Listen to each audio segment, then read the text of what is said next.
하나님 말씀 창세기 3장 16절 말씀입니다. 17절까지 함께 읽읍시다. 또 여자에게 이르시되 내가 내게 임신하는 고통을 크게 더하리니 내가 수고하고 자식을 낳을 것이며 너는 남편을 원하고 남편은 너를 다스릴 것이니라 하시고 아담에게 이르시되 내가 내 아내의 말을 듣고 내가 내게 먹지 말라 한 나무의 열매를 먹었은즉 땅은 너로 말미암아 저주를 받고 너는 내 평생에 수고하여야 그 소산을 먹으리라. 아멘. 타락으로 말미암은 우리의 마음속에 나타나는 여러 가지의 일들의 결과들을 생각해 보았습니다. 세 가지들을 생각했는데요. 오늘은 그 마지막으로 하고 또 다음 내용으로 살펴보겠습니다. 정리해 볼까요? 첫 번째는요. 타락하면 우리의 마음에 어떤 마음이 생긴다고요? 먼저 두려워하는 마음이 생겼죠. 그래서 보니까 두려워서 숨었다라고 아담은 스스로 고백했습니다. 하나님이 두려워서 내가 지금 숨었다고. 죄를 짓고 타락하면 우리의 마음에 먼저 생기는 것은 두려움입니다. 우리가 두려워하는 마음을 가지는 것은 죄가 있기 때문이에요. 우리 가운데 죄가 해결되지 않았기 때문입니다. 그래서 우리가 죄가 해결되어지면 하나님 앞에 나아가는데 담대함으로 나갈 수 있다고 얘기하죠. 두 번째는 어떤 마음의 태도가 생기죠? 어떻게 된다고요? 도피한다고 그랬죠? 3장 8절의 말씀에도 숨은지라 이렇게 얘기하고 있죠. 숨었어요. 이게 죄를 짓고 타락하면요. 하나님에게서 자꾸 피하려고 하는 겁니다. 교회에서도요. 뭔가 이상하면 자꾸 목사님을 피하게 됩니다. 목사님이 같이 앉아있으면 누구도 또 그런 정보를 누가 얘기하지도 않은 것 같은데 아니 누가 얘기해 준 것처럼 말이에요. 막 겁이 나고 그래갖고 막 독대하기도 힘들어하고 막 이렇게 저렇게 막 피하게 되고 그렇게 됩니다. 그거는 상대자가 그래서라기보다도 내가 내 마음에 그런 부분들이 있기 때문에 그래서 자꾸 피하게 되어지는 거예요. 자꾸 숨게 되어지는 거예요. 우리는 그래서 음으로 그늘로 어두운 데로 자꾸 우리의 죄성은 자꾸 물러가도록 우리의 본성은 그렇게 작동을 하게 되어지죠. 이런 게 타락되어진 우리의 마음의 상태인 것입니다. 하나님의 음성이 들리지 않는 곳으로요. 그렇게 자꾸 움직여지려고 하고요. 자꾸 이제 하나님에게서 분리되어지고요. 하나님에게서 자꾸 멀어지니까 어떻게 되는 겁니까? 결국은 멀어진다는 것은 뭘 얘기하는 거냐면 생명에서 자꾸 멀어진다는 걸 얘기해요. 떨어지는 것은 생명에서 자꾸 떨어지는 거예요. 자꾸 떨어지고 생명에서 멀어지면 결국은 뭐죠? 죽는 거죠. 죽는 거. 사망입니다. 그래서 죄를 지은 인간이 하나님께서 자꾸 천리말리 떨어지다 보면 결국은 사망에 이르게 되어지는 겁니다. 자연스럽게 그렇게 되는 거예요. 세 번째는요. 어떻게 되게 된다고요? 타락되면? 책임성 있는 사람이 안 되고요. 책임 전가하는 사람입니다. 누구 때문에 그랬다고. 그래서 12절에서도 여자 때문에 그랬다고. 아담아 너 왜 그랬니? 하나님이 물으시니까 하와 때문에 그랬다고. 이렇게 철부지 변명을 대잖아요. 자기가 좀 남자답게 멋지게 내가 그랬습니다. 이렇게 하면 좀 그래도 폼이라도 좀 날 텐데 이게 얼마나 멋도 없어요. 여자 때문에 그랬다고. 숨을 데가 없어가지고요. 금방 들통 날 텐데 자기 아내 뒤에 숨는 거예요. 여자 때문에 그랬다고. 그러나 그 말씀의 끝에 가면 뭘 드러내려고 하시냐면 아담은 여자 때문이라고 그러고 여자는 뱀 때문이라고 하지만 하나님이 만드신 하와가 이렇게 말씀을 시작하는 걸 보면 결국은 하나님 때문이라는 걸 얘기하고 싶은 거죠. 하나님 때문이 아닌데 연약한 우리 인생은 그 얘기를 하고 싶은 거예요. 하나님 때문이라고 그런 거예요. 그래서 항상요 모든 일들의 초점은 하나님께 돌아갑니다. 시험이 들어도요 마지막은 하나님께 삿대질을 하게 돼요. 하나님 때문에 그렇다고. 하나님 때문에. 자기 때문인데 또 말이죠. 예전에 IMF가 있을 때도 IMF 때문에 우리나라가 힘들어졌던 게 아니잖아요. IMF는 말 그대로 구제금융이잖아요. 국제. 구해주기 위한 단체란 말이에요. 구해주기 위한 것인데 그러려면 회생의 능력을 기르기 위해서 이런 것도 하라 이런 것들을 갖다가 우리한테 요청하잖아요. 그래서 우리가 허리띠를 졸라매게 되고 어려워진 건데 그건 살려주는 방법이거든요.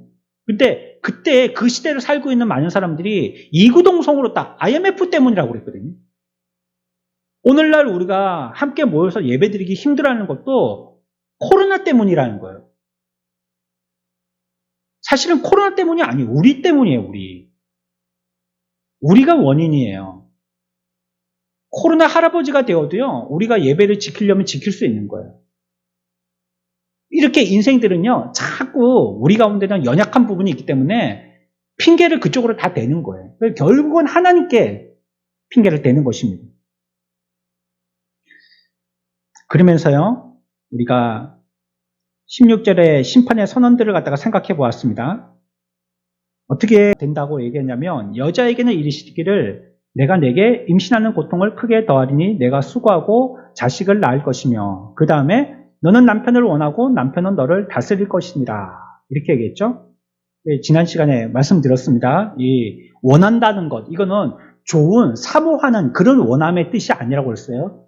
우리가 창세기 4장 7절에서도 찾아본 것처럼 죄가 너를 원하나 할 때 그 원한다는 같은 뜻이라고 했죠. 그러니까 악의 원인이라는 거예요.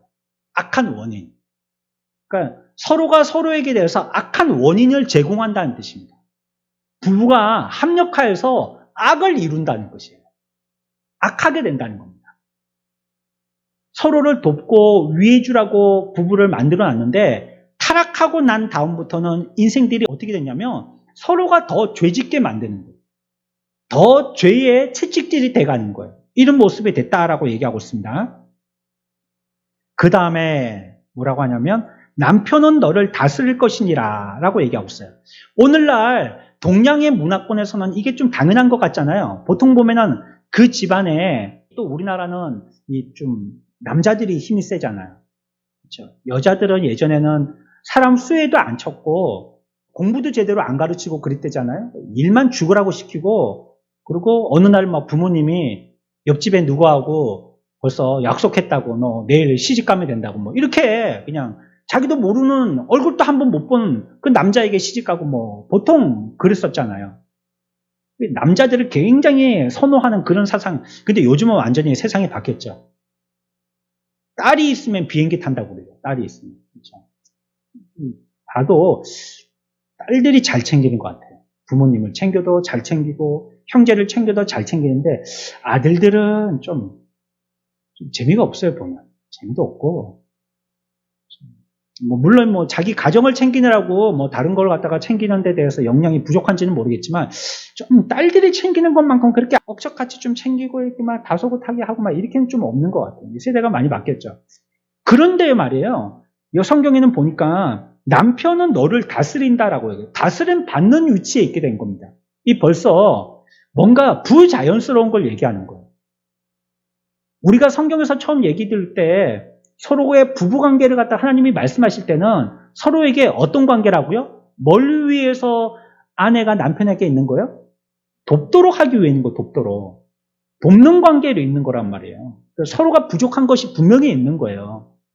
내가 아무리 좋은 사람을 택해서 그 사람과 결혼했다 할지라도 살아보면 부족이 보이는 거예요. 그건 왜 그러냐면 나를 통하여서 채우라고 그 부족, 그 사람의 부족을 딱 나고 그 귀가 맞도록 만나게 해주신 거예요, 하나님은. 그걸, 아이고, 너는 왜 그러냐, 너는 왜 그러냐, 이렇게 하면 그건 거꾸로고요. 그렇기 때문에 내가 만나게 된 거고, 또 나의 부족도 있잖아요. 그 나의 부족은 상대방, 아내를 통하여서, 남편을 통해서 또 채워지게 되어진 거예요. 그래서 만나게 해주신 거예요. 그렇게 딱 끼면요, 기가 막히게 귀가 맞습니다. 한옥 지을 때 파가지고 못으로 치는 게 아니고 딱 귀를 껴가지고 맞추듯이 꼼짝달싹 안 하게 그렇게 끼듯이 우리의 부부가 그런 것이란 말이에요. 그게 정당하고요, 정상적인 부부예요. 그런데 오늘 보니까 인간들이 타락하고 난 이후에 부부의 관계는 어떻게 됐냐면 남편이 아내를 뭐 하는 관계가 됐어요? 돕는 관계가 아니고 무슨 관계요? 다스리는 관계가 됐다는 거예요. 이거는 비정상적인 관계가 됐단 말입니다. 동양권의 문화에서는 그거 당연하네. 남편이 아내를 다스리지. 이렇게 생각하잖아요. 이거 당연한 거 아니야? 우리 집에도 남편이 뭐 호주고 뭐 그런데 이렇게 생각할지 모르지만 이거는 지금 타락한 이후의 저주의 모습이에요. 서로가 다스리라고 어떤 사람은 위에 있고 밑에는 뭐 다스림 받고 이렇게 하나님 짓지 않으셨는데 이렇게 됐다는 것은 타락했다는 것입니다. 인간의 타락의 결과가 이렇게 모습으로 나타나게 되어진 것입니다.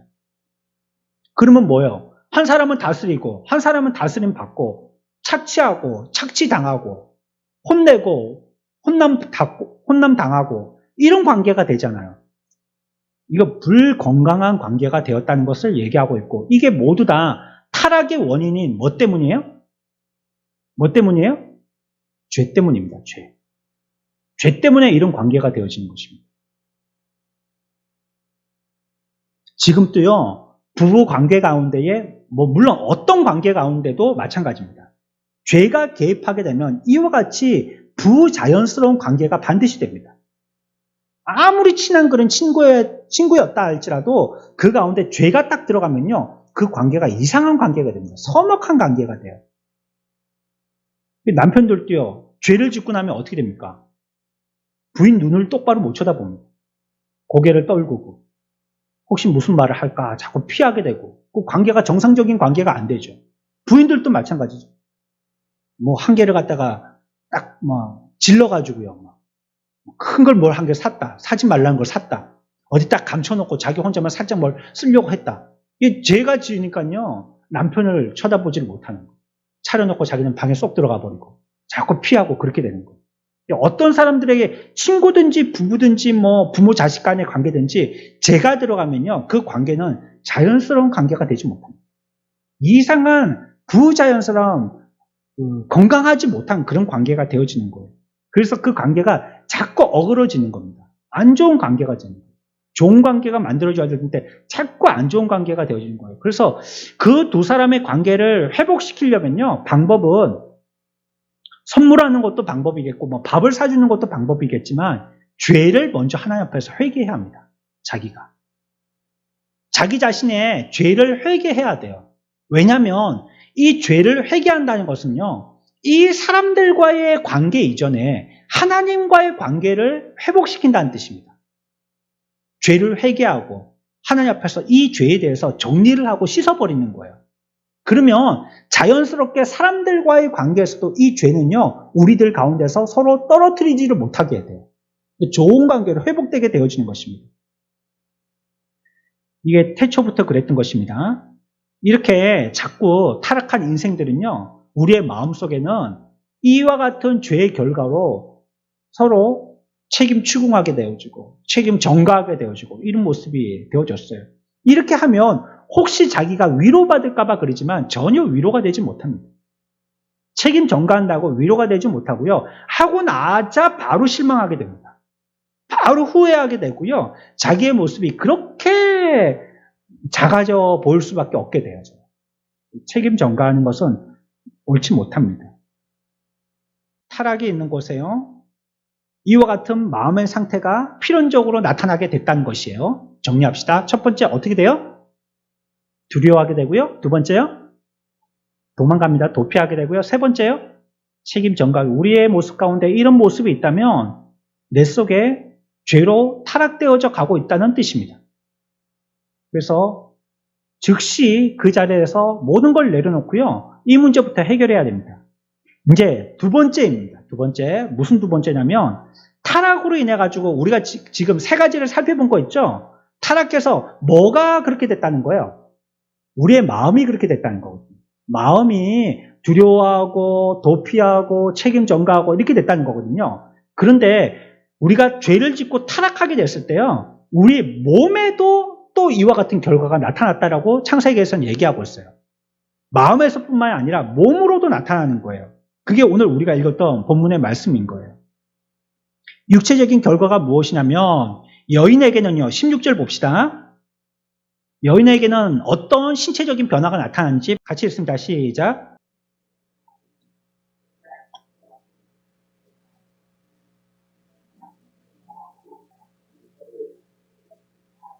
아멘. 뒤에 있는 부분은 마음의 상태에 대한 것이라고 앞에서 살펴봤고요. 그 앞쪽에 있는 부분을 지금 생각할 것입니다. 여자에게 이르시되, 이제 여자에게 타락한 육신적인 결과가 나타나고 있어요. 각자에게. 여인에게는 어떤 결과가 나타났죠? 어떤 결과요? 우리가 이 말을 편하게 얘기할 때 대부분은 뭐라고 얘기하냐면, 해산의 고통을 더한다, 이렇게 얘기합니다. 우리가 대부분 이 고통, 그러니까 죄로 타락한 육신적인 결과를 얘기할 때 여인들에게는 해산의 고통을 더했다라고 얘기하지만, 그거는 성경적으로 얘기한 것이 아닙니다. 성경에서는 뭐라고 얘기하고 있어요? 뭐라고요? 해산이 아니고요. 잉태하는 임신의 고통을 더하겠다는 겁니다. 이게 성경에서 정확하게 얘기하는 겁니다. 그래, 이거는 조금 해석하기 난해한 부분이에요. 임신의 고통을 더한다. 임신할 때 고통이 있나? 이렇게 여러 방면으로 생각할 수 있지만 신학자들이 이 부분에 대해서 주의하기는 어떻게 설명을 하고 있냐면 이것은 잉태, 임신의 고통을 얘기하는 것이지만 잉태 그것만을 얘기하는 것이 아니라 잉태에서부터 아이를 복중에 배고 있는 그런 부분, 잉태하고 있고 잉태할 순간과 잉태하고 있는 그 과정과 또 나중에 해산의 때까지를 다 얘기하는 거라고 이렇게 해석을 해요. 잉태하는 고통, 이걸 얘기할 때는 그걸 다 아울러서 얘기하는 것이라는 거예요. 이런 긴 과정 전체를 내포한 의미다라고 얘기하고 있습니다. 그렇다면 뭐가 과연 여인들에게 육신적인 타락으로 말미암은 결과의 조주냐 말이에요. 만약에 인간이 타락하지 않았으면요, 잉태의 고통은 없는 겁니까? 그럴까요? 그럼 만약에 여인들이 죄를 짓지 않았다면 아이를 낳을 때 하하하 웃으면서 낳았을까요? 이렇게? 배를 잡고 아유 웃겨 죽겠다 이러면서 아이를 낳았을까요? 그걸 얘기하는 건 아니고요. 보시면 여자에게 이르시되 내가 내게 임신하는 고통을 어떻게 한다고 그랬어요? 크게 더하리니 라고 얘기하고 있죠. 그러니까 이전부터도 여인들은 잉태의 고통이 있었다는 뜻입니다. 잉태의 고통이 있었었는데 이제 죄를 짓고 난 이후에 하나님으로부터 인생들에게 특히 여자에게 주어진 타락의 육신적인 결과는 무엇이냐면 그 잉태의 고통을 어떻게 한다고요? 어떻게 한다고요? 크게 더한다는 거예요. 아픈 정도가 아니고 하늘이 노래진다는 거예요. 그래서 뭐 예전에는 그랬대잖아요. 다 집에서들 출산들을 했으니까 내가 신고 들어갔던 이 신발을 다시 신고 나올 수 있을지 표현이 맞나요? 정확하게 잘 모르겠습니다. 내가 벗어나 고무신 그대로 신고 나올 수 있을지 이렇게 그렇게나 이거 목숨 걸고 정말로 해산하다가 산모가 죽는 경우도 많고요. 위험하죠. 요즘에는 의료 시스템이 잘 돼 있다 보니까 전부 다 만반의 태세를 다 갖추고 예전처럼 집에서 놓지 않고 요즘은 거의 다 병원에서 놓잖아요. 그러니까 애들 보고 너 고향이 어디냐 그러면 병원 이름을 댄다잖아요. 난 삼성병원이에요. 난 고려병원이에요. 전부 다 이렇게 얘기한다잖아요. 그래, 우리 아이들도 보면 셋 다 병원인데 첫째는 어떤 상남동에 있는 개인 병원이고 없어졌어요. 병원이 없어졌고 둘째는 삼성병원 마산, 셋째는 여기 창원에 도계동에 무슨 여성병원 거기서 났습니다. 전부 다 병원에서 났죠. 그러니까 혹시 무슨 문제가 생기면 의료팀이 대기를 하고 있으니까 바로 이렇게 할 수 있단 말이에요. 근데 옛날에는 어떻게 했어요? 아이 받아주는 아줌마들이나 그 동네의 할머니들이나 경험 많으신 여자분들이 그래 조를 짜가지고 와갖고 아이를 받아주고 그랬잖아요. 그분들 산파 이렇게 불렀죠. 그렇죠? 그분들이 그렇게 아이를 받아주시고 그랬잖아요. 그때 보면 정말 죽는 사람들 많고 그랬잖아요. 그러니까 여인들이 해산할 때 고통이 있긴 하지만 고통이 크게 더하지는 않았다는 거예요. 타락 전에는. 근데 타락되고 나서 하나님의 법을 깨버리고 나서는요, 그 고통이 크게 더했다는 거예요. 그래 지금 우리들은 그 타락의 결과를 맛보고 있는 겁니다. 아이를 놓을 때 무통주사 맞지만 사실 그 역행하는 거 아닌가요? 고통을 당해야 되는데 성경적이라면 여하튼 성경은 그렇게 얘기한다는 겁니다. 여인들이 잉태할 때 해산할 때 해산의 고통을 크게 더하게 하신다. 남자에게는요 어떤 고통이 있느냐 17절에 얘기하고 있거든요. 우리 17절도 아담에게는 육신적인 타락의 결과가 어떻게 모습이 나타나고 있는지 살펴봅시다. 같이 읽습니다. 시작.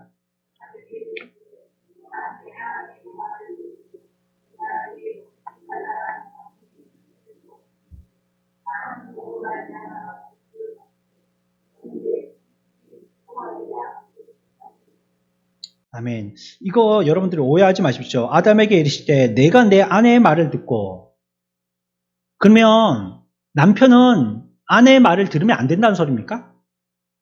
야, 이거 뭐 기가 막힌 말씀이 있네. 딱 좋네. 여기다 파란 줄 쳐놔야 되겠다.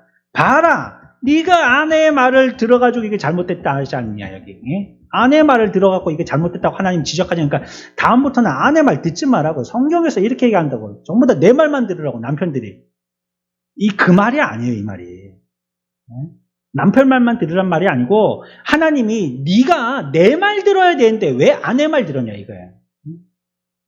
하나님의 말씀을 귀 기울여 들었고 정확하게 바르게 들어야 되는데 왜 그래 흐지부지 들어가지고 이런 사단을 일으키냐, 이 말이에요. 이 말이.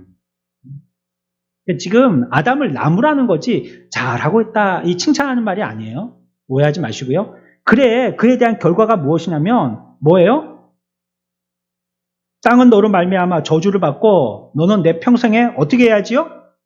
그래, 남자들이 나가서 죽으라고 땀 흘리고 돈 버는 겁니다. 요즘은 뭐 여자분들도 많이 나가서 일하시지만 기본적으로 남자들이요 밖에 나가서 그렇게 일을 하는 게요 이것 때문에 그렇습니다. 그런데 여기서도 보면 내 평생에 수고하여야 그 소산을 먹으리라 이렇게 했어요. 그러니까 이게 어떤 노동의 고통이라고 할 수 있는데요. 노동의 고통. 그렇다면 인간이 타락하지 않았다면 노동을 주시지 않았겠느냐라는 질문이 생길 수 있거든요. 노동이 우리들에게 저주고 타락으로 말미암은 남성들의 결과라면 내가 선악을 알게 하는 과실을 먹지 않았으면 우리들은 일하지 않고도 살 수 있었겠느냐? 그렇지는 않습니다. 조금 앞으로 갑시다. 창세기 2장의 15절을요. 같이 읽습니다. 시작.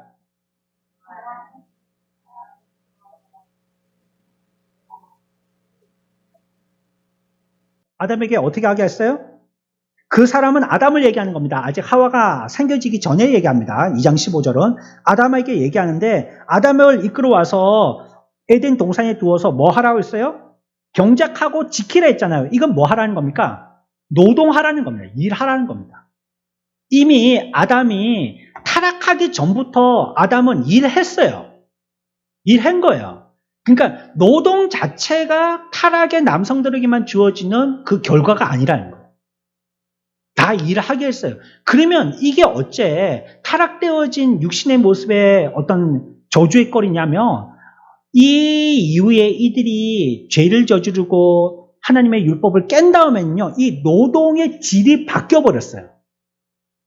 어떻게 했냐면, 이전에는 하나님이 우리들에게 맡겨주신 그 노동들을 갖다가 우리에게 하라라고 했을 때 기쁨으로 했어요, 기쁨으로. 감사함으로. 즐거움으로 했어요. 근데 이제 타락되고 난 다음부터는 어떻게 해요? 싫은 거예요. 여러분들 일하기 좋아요? 싫어요? 솔직히 얘기해 보세요. 좋아요? 싫어요? 뭐를 안 할게 얘기해 보세요. 싫죠. 일하기 좋아하는 사람이 어디 있습니까? 왜 그렇게 됐어요? 일을 왜 이렇게 싫어하게 됐어요, 우리들은? 왜 이렇게 일의 진전머리를 느끼게 됐어요? 이게 타락되어진 우리의 모습이에요. 타락했기 때문에 그래요. 그래서 우리가 구원받고 회복되잖아요? 그러면 여러분들이 바뀌어지는 모습들이 있는데 주님의 일을 할 때 기분 좋게 일하게 됩니다. 주님의 일을 하는데 힘든 줄 모르겠어요. 아니, 교회 와서 집에서도 안 하는 대청소를 교회에서 한단 말이에요. 온몸이 그냥 흠뻑 젖도록 일을 한단 말이에요. 그런데도 그게 싫지가 않은 거예요. 집에서는 뭐 설거지 하나 하는 것도 싫은데, 아니, 밥 다 먹고 나서 남자들이 주방에 들어가서 설거지를 한단 말이에요. 근데 그게 기뻐요, 즐거워요. 한 개도 안 부끄러운 거예요. 뭐 어디 가면 뭐 주방에는 남자들은 들어가면 안 된다 뭐 이렇게 터부시하기도 하고 하는데 아니 교회 와서 그렇게 일했는데도 그게 싫지가 않은 거예요. 이게 우리의 죄의 문제가 해결되어지고 회복되어진 인간들에게 나타나는 모습이에요. 그러니까 인간들이 죄를 짓고 타락한 다음에는요 일을 고통스럽게 생각하게 됐단 말이에요. 우리가 일할 때 뭐라고 생각합니까? 아유 짜증나.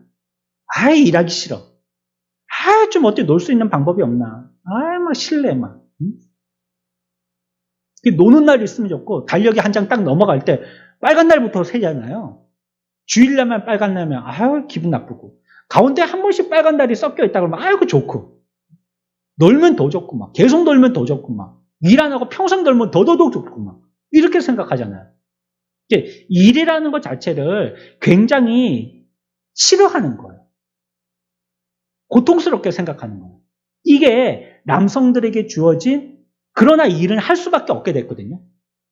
그러니까 기쁨으로 하지 않고 짜증내면서 일하게 하는 일을 그 자체를 싫어하게 되어지는 이것이 남성들에게 주어진 육신적인 타락의 결과입니다.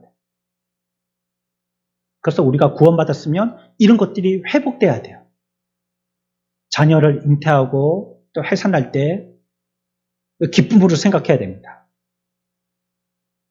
아무리 많은 자녀를 할지라도 또 뭐 귀하게 하나 낳은 자녀를 할지라도 그 생명들을 귀하게 생각해야 됩니다. 하나님이 주신 것이니까. 감사하면서 그 자녀들을 잘 길러야 되고요. 그 아이들이 자주적인 신앙이 될 때까지.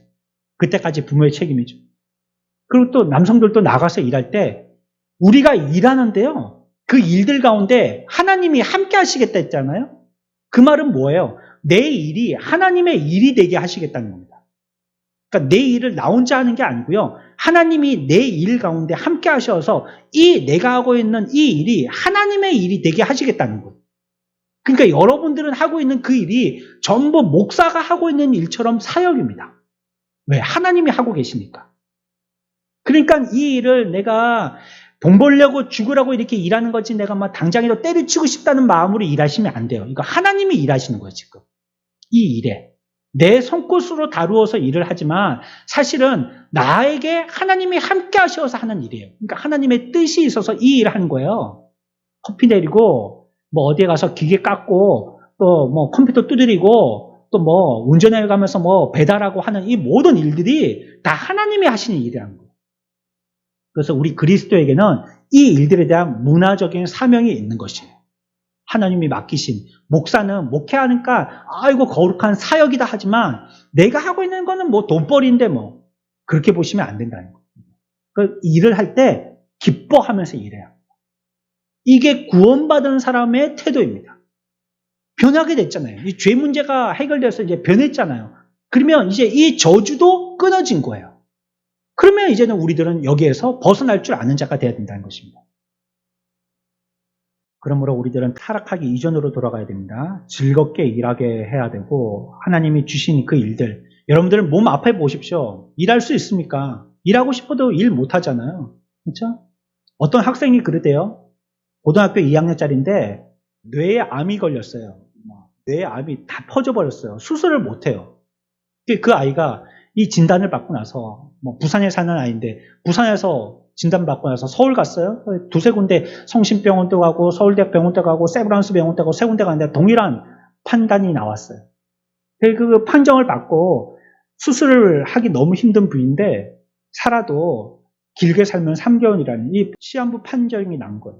수술도 못하고 너무 깊은데 뿌리 깊게 암이 퍼져가지고 그래가지고 이 아이가 학교 가서요 공부하다가 머리가 너무 아파가지고 다시 집에 오는데 그 학교에서 집에까지 오는 그 내리막길의 길이 얼마나 슬프고 힘들었는지 내가 다시는 이 교실에 이렇게 힘들게 지금까지 학교 가는 게 그렇게 싫었는데 내가 이게 마지막에 이제 학교하는 길이 되는가 싶어가지고 그렇게 눈물을 흘리면서 집에 왔다는 그런 신앙 고백 자료를 보았어요. 우리들도 아프면 그렇게 일할 수 없잖아요. 행복하게 일할 수 없잖아요. 우리가 일할 수 있다는 것은 행복한 거예요. 건강하다는 뜻이고 감사한 거예요. 뭔가 일하려고 하는 의지가 있다는 건 살아있는 것이잖아요. 그러니까 일할 때 어떻게 해야 합니까? 감사합니다 하고 일해야 됩니다.